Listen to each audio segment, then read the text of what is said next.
This is where I grew up, just maybe a block away at the family school and on 48th Street. And this family is so dear to me, Rawats. I've grown up in front of them. Um, Also, taking your precious time out. Thank you so much to come here. I really understand how quick and fast the city is, and it's precious that you've taken your time out. Thank you. So I'll let Pragya ask me a couple of questions about the book. Thought we'll start with a Q&A. To begin with, that requires a lot of courage. And but tell me, does it still trigger something in you? I mean, you did have a beauty title and even landed a lead role in a Bollywood film. So, how do you feel about it? Yeah, Pragya, I think as women, it does trigger me at times. As women, our worth has very often been linked to our appearance, to our looks, to our demeanor. Very often we've been told as girls that, look good but not seductive, laugh but not too loud, look good but not too pretty. So there have been a lot of, rules, and that applies to men as well. So I think that conditioning, when I got something like vitiligo in my early 40s, it was obviously a shock. What is vitiligo? Vitiligo is a skin. It's an autoimmune that's probably manifested because of years of suppression of emotions and stress in the body and mind, and it surfaced. And what vitiligo is discoloration of the skin. So basically, it's when the melanin stops creating the same color, and then you have the white patches. So though it's a silent condition, and I see it as a blessing actually, but going through it, of course, initially it was devastating. It was hard. One spot, then another spot, then it was very active. But what was my breakdown was also my breakthrough, and I think spirituality really helped me to see beyond the skin, beyond the thoughts, that I'm not my body, I'm not my thoughts, I'm not my skin. So it took me very deep within. I had to recalibrate and reframe beauty once again. And it forced me to do that, and that was the silver lining. So I understood that, in my essence, like I said, I'm unshakable. I'm more than just what you can see. I'm so much beyond. Have any of you in this room ever had anything that challenged your identity, personally or professionally? Any of you? Any of you? Only two, three people? Nothing has challenged you or your identity you've never questioned? Well, it happens. Yes, it happens. It happens. And it shakes us. But it also, if you look at it, it forces us to go a little deeper and do a little reflection. So with spirituality, I came a little closer to myself. And I think with stillness, I got a little clear about who I really am beyond the skin. Yeah. I love those words you said. Your breakthrough was no, My breakdown your led through breakdown my was your breakthrough. breakthrough. Yes, yes. So, what made you write the book Anchor Within? So I had, I've been in the corporate scene and the coaching scene for about 24 years. I think that my research, along with coaching thousands of clients, as well as my own personal journey, spiritual journey, that led to me writing. But I think more importantly, I felt there was a gap. When I had challenges in my life, I think a lot of people have had wisdom to share, philosophical wisdom, but I felt like I couldn't really put it into my daily life. I didn't have the tools. So for me, it was like, Pragya, wisdom plus, wisdom minus tools was information, but wisdom with tools became transformation. So I realized there was a gap. And that's what I felt when I struggled. I felt that, I'm getting gyan from everybody and knowledge, but how do I really put it into my daily life in a very real time, real way? And that's when I created something called the 3P principle. That's philosophy, psychology, and practicality. So the philosophy is what? Our ancient truths. We're going to die, life is changing, everything is changing. So these are the things that help us stay grounded. Then there's psychology, which is, really needs to be taught to every child, which is a little bit about the human nature, the tendencies of the mind. Mind tends to cling to the negative. What we resist will persist. These tendencies, if we know a little about human behavior, we're able to handle things better. And then, of course, tools and techniques. lots of simple tools and techniques, which I think we'll do here as well. Um, yeah, Rubber bands are yeah. available. So you go get it. Someone can get it. But yeah, so through tools and techniques, I thought that was really missing. And I feel the 3P principle helped me blend all of this together, and it was easier for me to integrate and bring it into my life.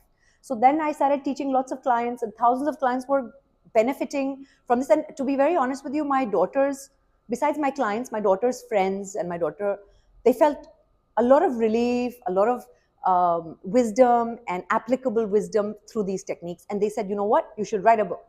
You should document it in a book. You should put it down, all these little things. And then they pushed me to do it. And I have to thank my daughter, Akansha, for it.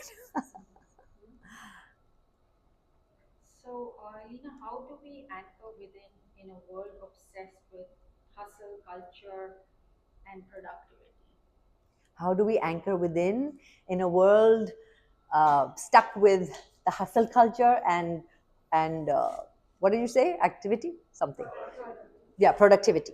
So, look, I had a client, a corporate client, an executive who came to me, and he had to give a proposal to his boss, and he wanted to be the first one to submit his proposal.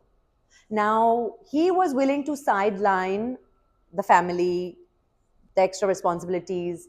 He put it off and he said, I'm going to do it no matter what. So that was his mission. And he did that, but at the cost of a lot. So he missed his, children's games, and, he couldn't spend time with his wife. He also sidelined his colleagues and peers because he didn't want them to know what he's doing and he didn't trust them. So at the cost of a lot. And he had a burnout.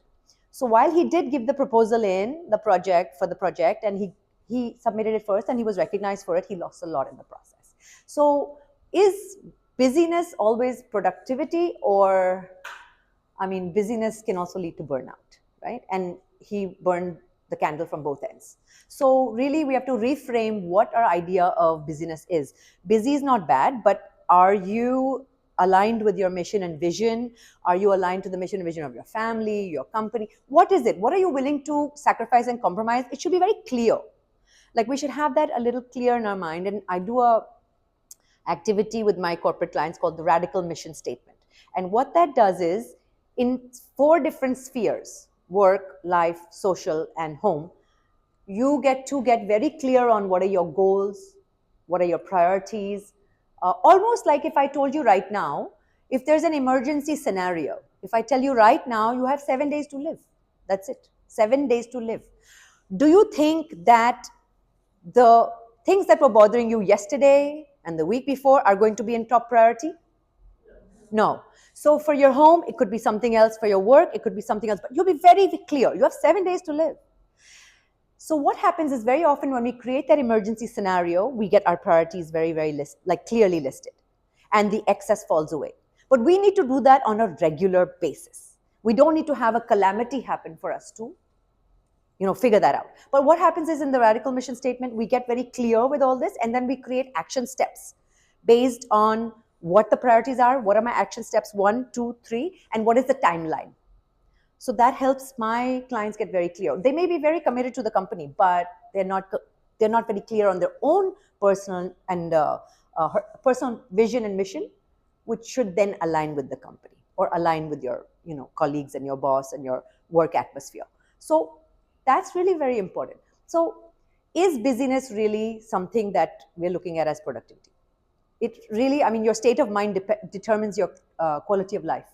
So whatever you see right now in your life, just close your eyes and look at your life right now.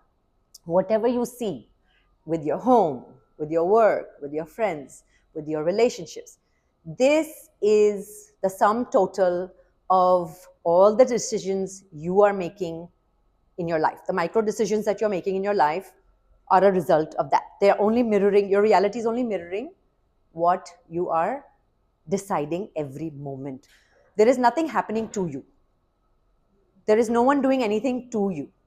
We are co-creators, and we are adding to whatever is there in our life. There's nothing that's happening out there. So what this book helps us to do is really take responsibility and to not point the finger out there, but rather say, wait a minute, if this is my reality, this is what I see here, what have I done to contribute, or how am I a co-creator in this, and how can I take more responsibility? Sorry, this is life with two children. She did it. Yeah, so that's why, what happens is when that person burned the candle at both ends, he won, but did he really win? So that's the question. You won the war, but you won the battle, but did you win the war? I mean, you have to ask yourself, yeah, the other way around. You have to ask yourself that I achieved, but at what cost? So is it worth it? I think we really need to remember that again and again and again. I don't know what I missed, but so for You'll have to ask day-to-day them. life, give us a practical technique for bringing our racing minds back to the present day and moment. Okay, so would you like to come back to the moment, everyone? Yes, some of us have gone to the past and said, "Oh God, I have so much work to do, so much work that I have completed today, but there's so much more to do." So, present, past, and future. What happens to the mind typically? Why is one of the biggest reasons that we're not happy or not joyful? Anybody? Or past and the future. Yeah. So, if I ask you right now, and it's surprising when I ask my corporate clients, how many of you spend most of your day going into the past? That, oh, this could have happened. She shouldn't have spoken to me that way. That shouldn't have worked out that way, etc. So, how many of you find yourself a lot in the past? Okay, only 2 people. Wow, enlightened souls here. Very nice. And what percentage would you give to the past? Be very honest. You give 30%. If you have 100% in the day, what percentage do you give to the past? 60. Very honest. Good. 30. Okay. 20. 25. Yeah, 25. Men, boys. 10. Okay, I thought 100. I said, you're in trouble. I said, you are in trouble. Okay, 10 is good. 5, not bad, not bad. Okay, so now how much of your mind, okay, let's look at the emotions connected to the past. What emotions are connected to the past? When the mind goes to the past, what is connected to that? Anger, very nice. What else, Ritu? Regrets. That should have happened, but it didn't. If only I managed to do that, if only I had the courage to do that, only if I could blah, blah, blah, fill in the blanks, right? So regrets, anger, and also we tend to glorify the past. So in my own life, after I got married and I had a very glorious childhood and beautiful, and I used to keep thinking, oh, those beautiful days, oh, those lovely days. That's where I felt safe. So past, that's what it brings up. Future, when your mind races to the future, what emotions are attached to that?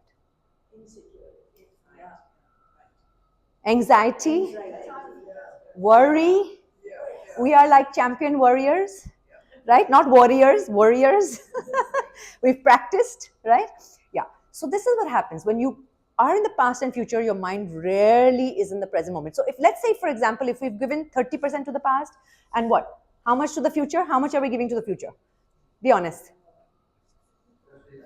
50, 60, 50, 50, 60.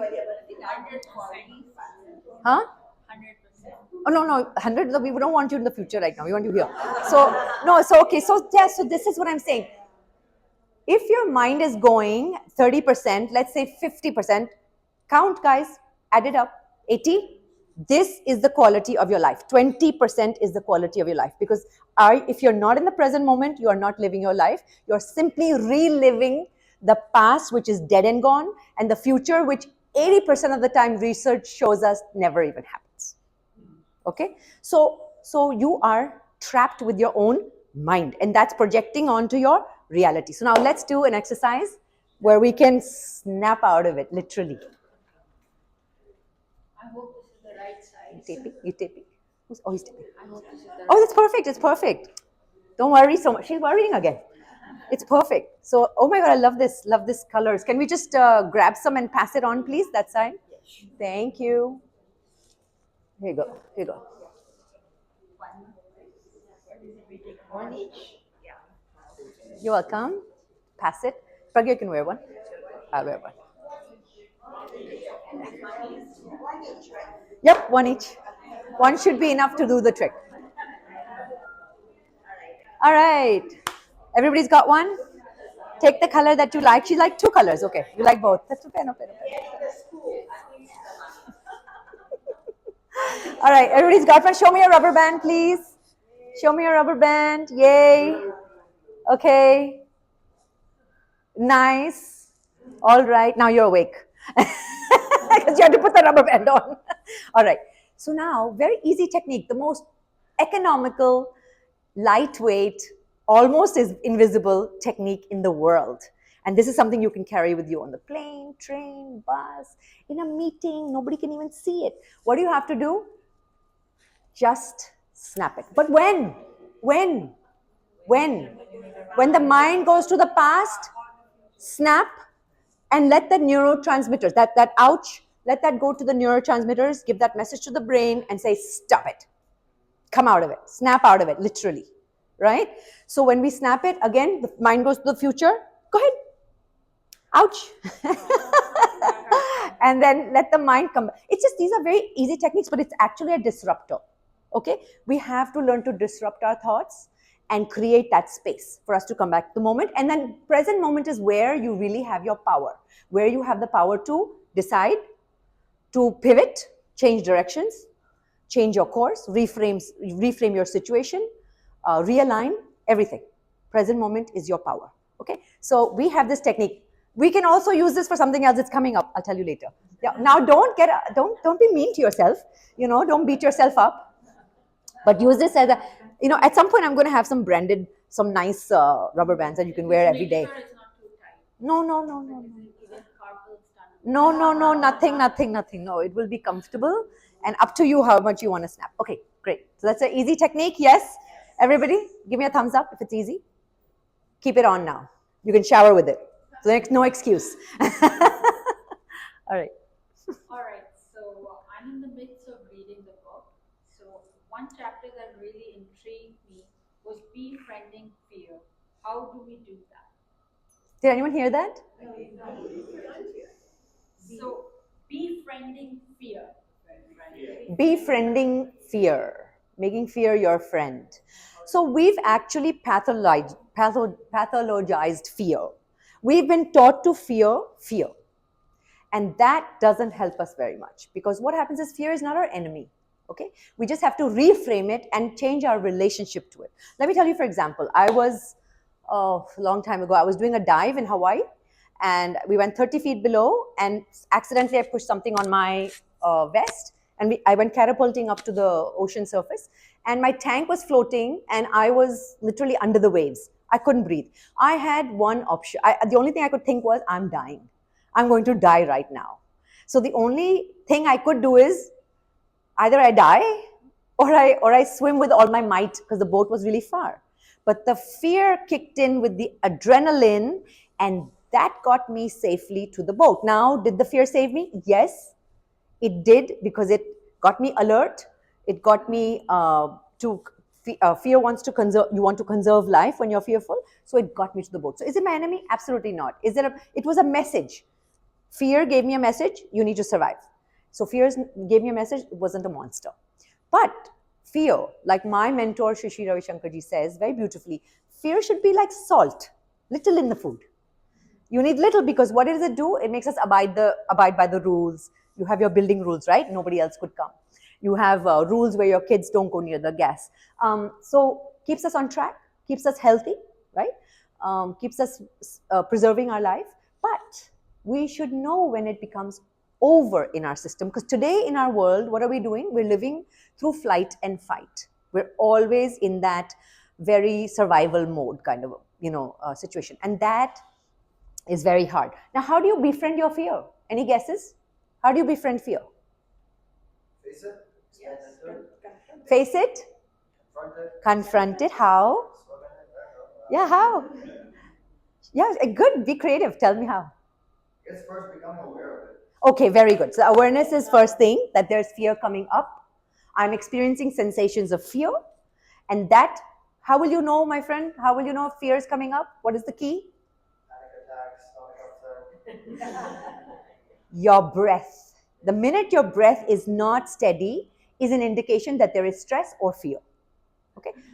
So let me say, for example, you're in a warehouse and 3 in the morning you're doing your stocks, and 3 in the morning someone breaks in. You might breathe with an emphasis on the inhalation. That is your indication. Whereas when you're angry, you may breathe differently. You may breathe shallow and get very warm in the body. Right? So every emotion has a corresponding rhythm of breath and sensation in the body. Once we become aware of our breath and what's happening in the body and the breath, we're very clear. Oh, okay, I'm stressed out. Oh, okay, I'm feeling that fear. How else can you befriend your fear? Great start. Tell me how. Meditation. Fight with the mind. Challenge the mind. Challenge the mind. Okay. How do you make it your friend? I don't know, I think what I said that I Sorry? Breathing in, breathing out. Okay. accept them. Accept. Okay. You can start with acceptance. Okay. The way to befriend your fear, and this is scientific, is talk to it. Give it a silly name like Drama Queen Donna or drama queen, whatever you want to give the name. You talk to it and say, I see you. Snap this rubber band. I see you. You're coming up and you've been there before. You're triggering me. Talk to it. What happens is when you talk to it and you say, I see you, but you're not going to be in the driver's seat because I'm in the driver's seat. You can sit in the back. I'm not going to eliminate you, but you sit in the back because I'm taking control. What are you doing by doing that? Scientifically, when you're taking charge of the conversation, you're moving from the amygdala, which is your flight and fight, fear place. This is where fear starts. And this is where it gets sustained with stories. But the minute you start talking to it, you come into the prefrontal cortex where logic and reasoning happens. So when you break that, you disrupt that pattern by talking to it, you're actually circling back to logic and analysis. So that is the way you start disrupting it, talking to it, create that space. All we want is a little space. Otherwise, we're in the loop, unconscious loop of going on the same thing. And we make our stories really big. Like I said, 80% of your fears don't come true. And yet, when we think of the past, we relive that fear. Fear is based on the past. And fear is based on the past projecting into the future and taking up the space in the present moment. It's really the boogeyman. So mine was a physical fear when I was in the water. Emotional fear is tricky because you may think, oh, I'm not hitting my targets. Or you may think my kid is failing. So but we make these stories much more amplified in our mind, and then they sink us because the story isn't actually that magnified, but it is in our mind because we replay it again and again unless we consciously break that pattern, right? So are you going to befriend your fear? Can you just talk to your neighbor a little bit and say what are you going to call your fear? Give it a silly name. I just told her. Oh, you just I just told her. So I read your mind. I read your mind. So let's tell our neighbor what you're going to call your fear. Give it a silly name. Give it a silly name. I thought Neeraj is going to call my on-screen Pragya. He's going to call Pragya.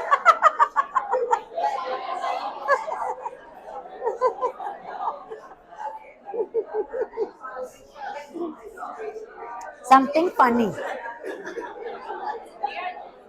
your fear is called Pragya. Your fear is called Pragya. Okay, great. So see how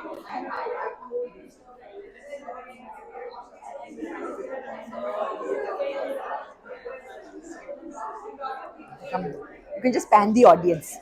You can just come here and once just pan the audience. Pan matlab it's left to right to right.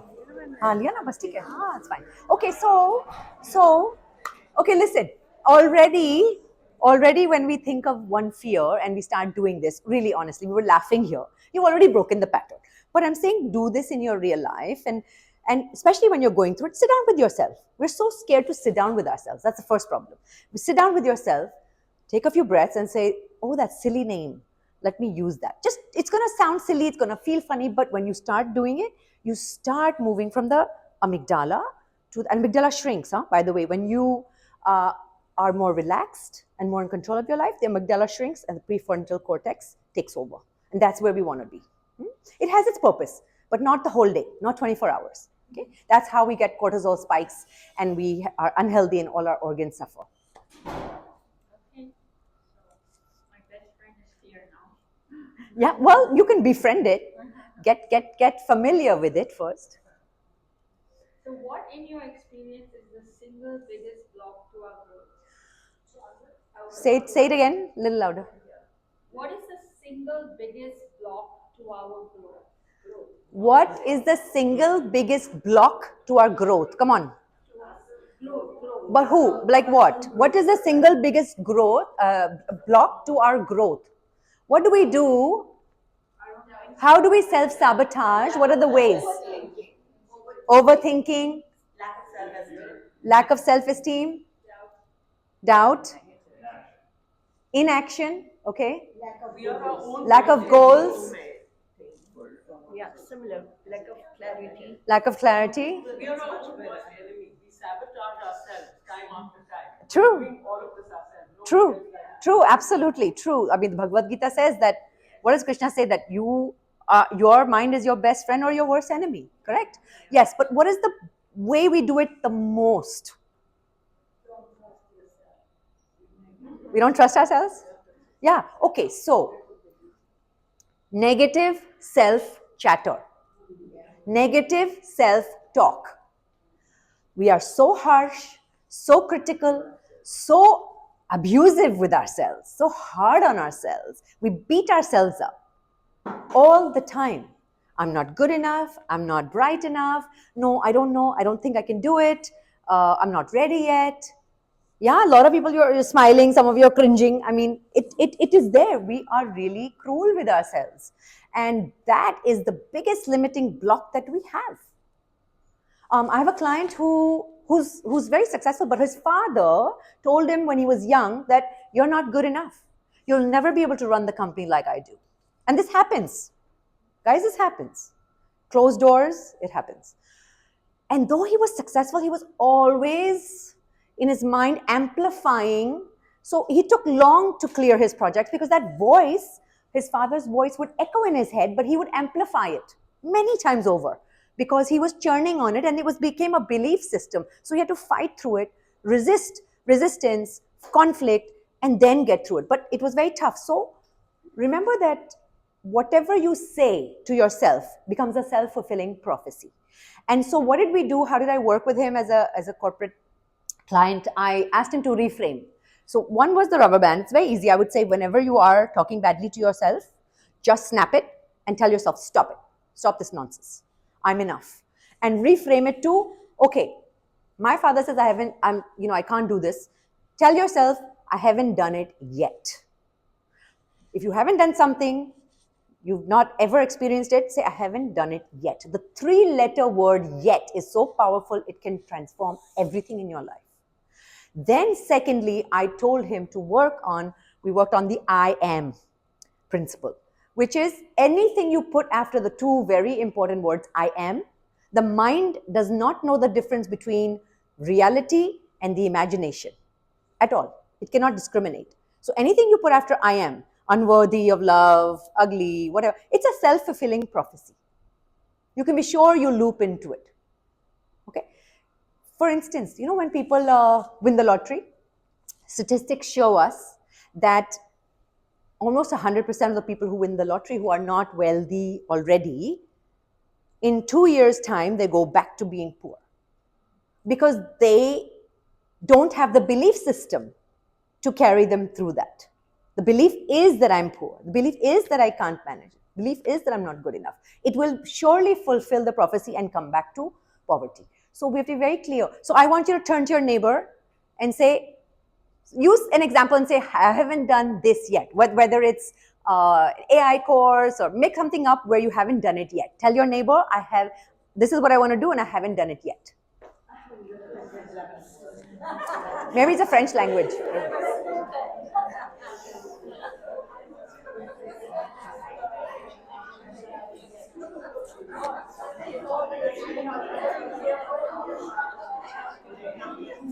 Tell me, I haven't done it yet. Public speaking. Woo, you're doing it now. And when you write the book, darling, you have to share. And it's not about you. Public speaking. Okay, I haven't learned Portuguese yet. Huh? because I may visit Portugal soon. I love languages, by the way. So, okay, so everybody come back. Everybody come back. Okay, come back, come back. Everybody, snap that rubber band. Come back. Okay, come back. Come back. Yes. Okay. How exciting was this? Was it exciting? Was it liberating for anyone? Was it liberating for anyone? So, one second. Okay, this group is very intensely involved. Um, so, yeah, so tell me. It's okay, let them tell me. When you say, I haven't done it yet, how powerful was that? Okay, everybody, let's come back. Let's come back. Group huddle over. Okay, now when you said, I haven't done, like for instance, I haven't learned Portuguese yet. I told her, I love languages, I speak French and Spanish. I haven't learned Portuguese yet. So for me, it was very, I won't say the word right now, but what did it feel for you when you said yet? Did it give you what? Yes, it gives you possibility, possibility, hope. Definitely. Exactly, hope. Well, when you say, That you will do it one day. yeah, so there's space. Okay, let's put it this way. You've given yourself some space, some possibility, some confidence. Confidence comes. Not yet. Right? So if someone says to you, you haven't done it or you can't do it, not yet. And now I want you to turn to your neighbor, another neighbor, and say, I am going to ace it. I'm going to ace it. I'm capable.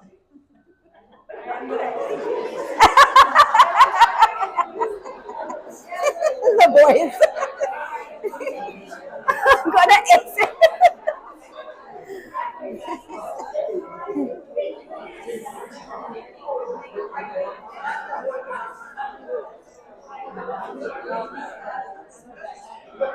Okay. All right. So we got the idea. We got the idea. Now, how does that make you feel? Come on. I saw you guys laughing more, smiling wider. I know you're with friends and stuff, but how does it make you feel? Lighter, confident, more empowered, more motivated, more empowered, and accepting. And you are talking. Sorry? Regret also. Okay. I didn't do it before. And where are you now? In the present moment, where everything is possible. But everything is possible now, right? So it gives us a lot of confidence, right? What did you experience? You had a little huddle there. What did you experience? When you said, I'm capable, I'm going to ace it. Yeah, I felt good at the moment. Yes, but you only have the present moment. So when she says that it felt good in the moment, but you only have the moment, my friend, this moment, and that's gone. This moment, and now that's gone. This moment, now that's gone too. It's not coming back. So you only have this moment. And when you decide yes, you carry the vibe with you because you have said it, not the external noise, not the world, not your mother-in-law, not your chachi, your sister, your best friend. No, it's you who has said, I'm going to ace it. And when you say I am, you are, what are you doing? Culturing the nervous system, culturing the cells in your body to say, come on, get ready because I'm going to do it. Your body's, it's priming your brain and your body to do something, right? Okay, so we'll move on. Want to say something? Did you want to say something? No, I said, makes you feel confident. Yes, Positive. very. Without the external validation, without the external noise, and that's what the book is about. It's about really listening to yourself. It's about shifting the perspective from outside, from that external noise, and wanting that validation, that approval, permission from the whole world. And that's how we've grown up. It's not our parents' fault. That's how we've grown up. But now we can take responsibility, shift inward, and say, what does this inner child want? What do I want? What does the young Lina want? What is it that makes my heart sing and soul soar? What is it that makes me cringe? What is my negotiable, my non-negotiable? We'll come to more of that. Okay, so one of my favorite concepts in her book is self-made before soulmate. Oh. Self-made before soulmate. Self-made before soulmate. So one of the best things she liked about the book was the concept of self-made before finding a soulmate. If you don't know your own soul, whose soul are you going to go attack? Right? I mean, if you don't know yourself, where's the reference point for knowing if you align with somebody or you don't align with somebody? It's just really logical. So I encourage people in my book, and even young people, that ask yourself, sit down with yourself, sit in solitude. We were not encouraged to sit by ourselves. We were not encouraged to love ourselves, be creative, figure out who we are really individually, and find our differences and celebrate them.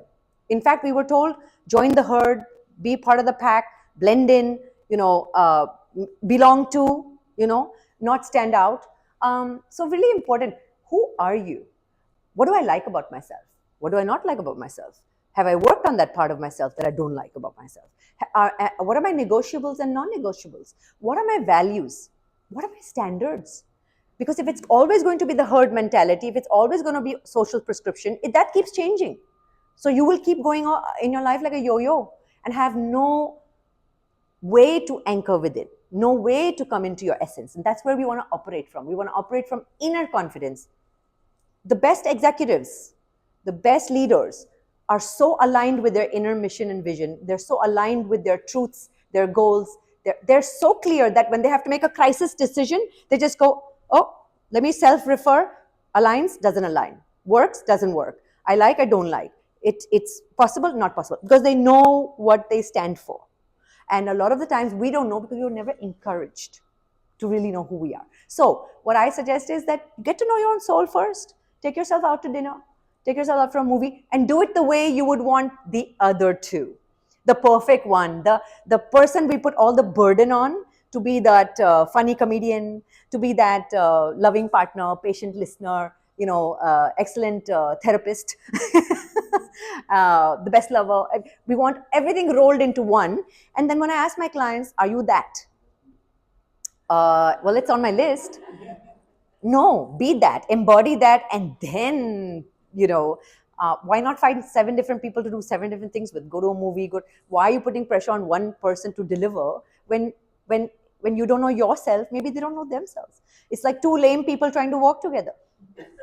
Don't get very far. So get to know yourself so you have a reference point. Does that make sense? And I tell a lot of young people this, that know who you are so you can know, okay, yes, it aligns, yes, it doesn't align. So self-made before soulmate. Yeah. I also liked when you said a date with yourself. A date with yourself. Yeah. I How think many that of you? stuck with me. Absolutely. I have a program called Date with Yourself. Out of my 21 modules, I have like 4 modules for women that I do, and one is called a Date with Yourself.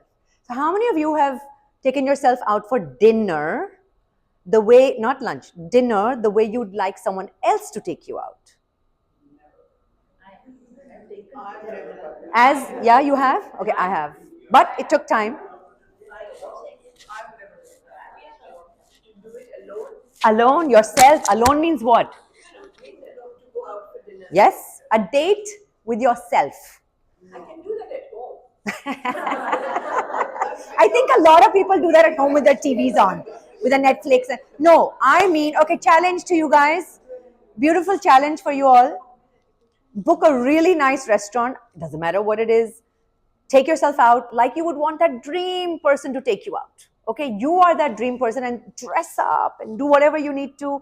Book that best table. Take yourself out for dinner and just ask yourself, who am I? What makes me thrive? What makes me love my life? Where is it that I'm not feeling that great? Just sit with yourself, for heaven's sake. If you don't like your own company, I feel bad for the people who are next to you, who are living with you. So one second. The conditioning is, I can't go out without friends. I can't be seen without anybody next to me. Home is okay. It's very safe. Go to a movie, go to dinner, go to the library. I don't know, choose your place. But outside of the house is very safe. Our conditioning is what? What will other people think? Oh, she's alone.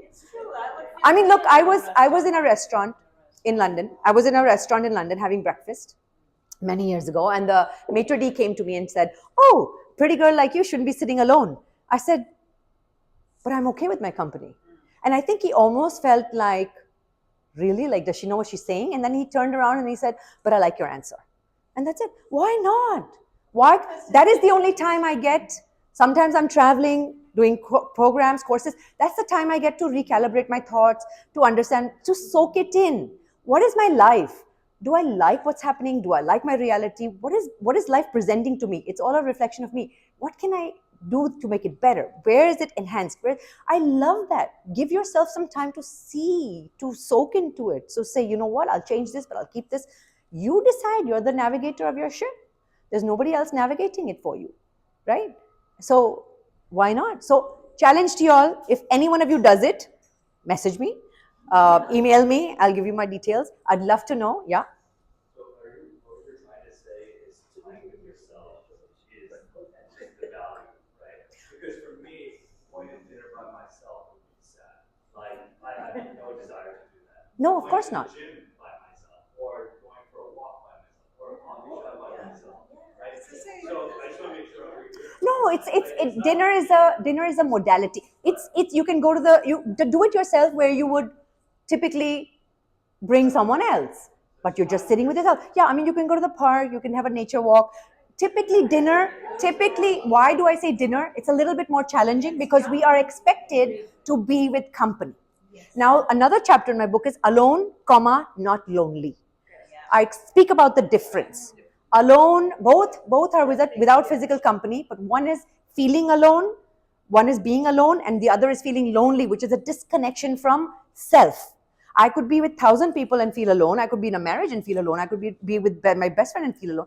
It doesn't matter. It's your disconnection to self that creates that desire for someone to fill in that hole. I'm saying be with people, but you love being with people when you can also appreciate being with yourself. And then, trust me, you'll be with people and you'll say, "Oh, I need 5 minutes for myself." I go to a beautiful event, it's crowded, it's lovely, but I always find that side bench and just 5 minutes, I just like to soak it in and just say, okay, nice. Now let me just move away and let me just look at it. Let me witness it instead of just being always part of it. So nothing wrong with going with people. Please don't stop going with your friends and family or your spouse. They'll hate me. I'm saying that this is just an experiment for you to spend little time with yourself. Solitude is the only way. Solitude is solitude. It doesn't mean you have to be alone. It means you get a chance to talk to your soul. You get a chance to feel what's happening inside, what sensations are coming up. Just evaluating, just recalibrating. Absolutely. If you meditate, then that's really what you're going towards. Meditation and breath work are beautiful disruptors as well as bringing you very close to yourself. And they allow you to understand what's happening inside. Once you're connected to your inner essence, I mean, the world is a different lens. It's beautiful. Then you can decide when to relax, when to activate, when to engage, when to not. A lot of people ask me, what should I do if there's a toxic person in my life? If there's, people at work, at this, at that, how do I? So that only you will know when you are with yourself that, okay, do I need to be with this person more than 10 minutes and then walk out? You will become more skillful. Look at it this way. You become more skillful, and that's only when you know yourself. It's never about the other person. If it's not X, Y will come and replace X. Okay, it's not that it's that person. That person is teaching you something. What can you learn? And how can you navigate? You become more skillful, and life has to be lived skillfully. But first, know yourself. So I'm not sure if this is relevant because I don't know how many people are working, not working, but a lot of you, I'm guessing, work remotely and are stuck in front of the screens for many hours. This has led to many struggling with loneliness. This is generally a growing phenomenon in the world. Why is this happening and what can we do? Well, I think it's a fact of life, right? A lot of us are working with our gadgets. And I mean, I'm here on vacation technically, but I'm also doing my programs online. But those who are sitting at their desk and really working on, yes, I mean, it's a fine, again, it's a fine balance, right? You need to have connection. We need to, what's growing in the world is that people are so entering that virtual world where they are not creating personal connections. And that vibe, that energy, that feeling, that sensation, that tonality, you cannot get from the screen. It's different. So you need both, you need to balance that. Otherwise, that disconnection happens and there's too much loneliness everywhere in the world. And it's growing with the youngsters. The depression, the disconnection, unfulfillment, the comparison, competitiveness, it's all what is projected, not what is experienced. So we need to see that people around us, make the effort to meet people. It's very easy to talk to them on the phone or whatever. Make that effort. What do you feel? Guys, we're from the older generation. I think we've always take that phone call, or meet. There are people who don't take phone calls, everything is email. Please email me. There are people like that, so what do you feel about that? Do you feel that you are connecting personally and you feel that's important?